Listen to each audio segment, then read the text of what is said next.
Well, my dear brothers and sisters of Garo Hills,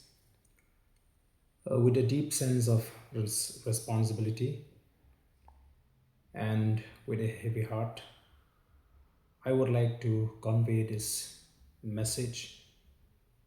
to each and every one of you. Uh, First and foremost, I would like to say that we stand in solidarity with you in your fight for the preservation and protection of your culture, your traditions, your land, and your practices. Secondly, uh, I strongly condemn the failure of the government to prevent these unfortunate incidents, which is preventable. Indeed, I had raised this matter in the assembly during the budget session where I had made a mention and questioned the leadership of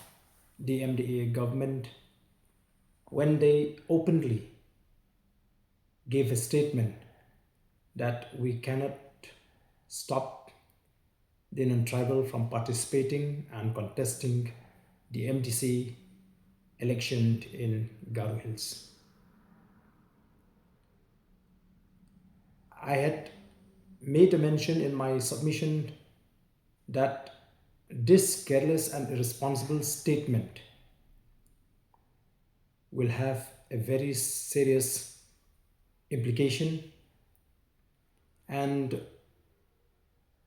I have been proven right with the present law and order situation in Garo Hills, which arises out of the attempt on the part of the non-tribals to contest this MDC election, given the fact that they were encouraged by these kind of statements made by the leadership in the MDA government. I would also like to remind each one of us that Meghalaya is a tribal state, and before we attain statehood, our leaders in the past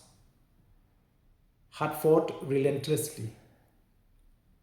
to get a special protection and a special provision in the form of the sixth schedule to be incorporated in the Constitution of India. I had been saying this and I will say it now that the sixth schedule is not a free gift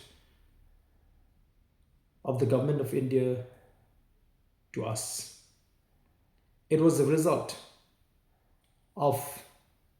the unwavering resolve, struggle, and sacrifices, and after an intense deliberation and counter arguments made by our leaders in the Constituent Assembly, which has culminated in the inclusion of the sixth schedule into the Constitution of India. So therefore, as the children of the soil, we need to understand that the incorporation of the sixth schedule into the Constitution of India is to ensure that the rights of the indigenous people of the state in the tribal areas are guaranteed, are well taken care of. However, looking at the statement made by the present leadership, I will not be hesitated to say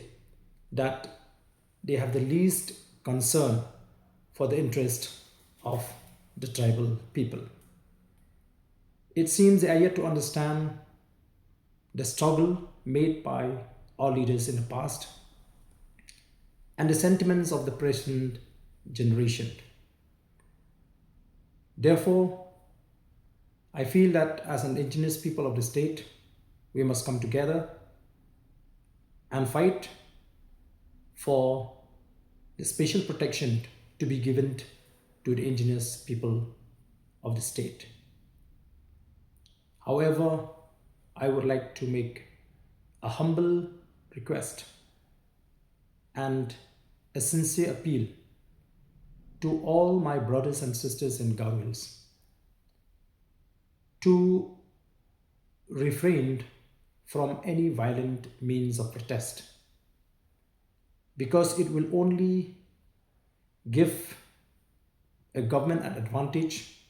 to unleash terror into the population. So therefore, let us take this fight through a non-violence means where we can undertake many other agitational programs in a peaceful manner. So with these few words, I would once again express my concern and support on behalf of the Voice of the People Party to our Garo brothers and sisters in your fight for the protection and preservations of your rights. Thank you.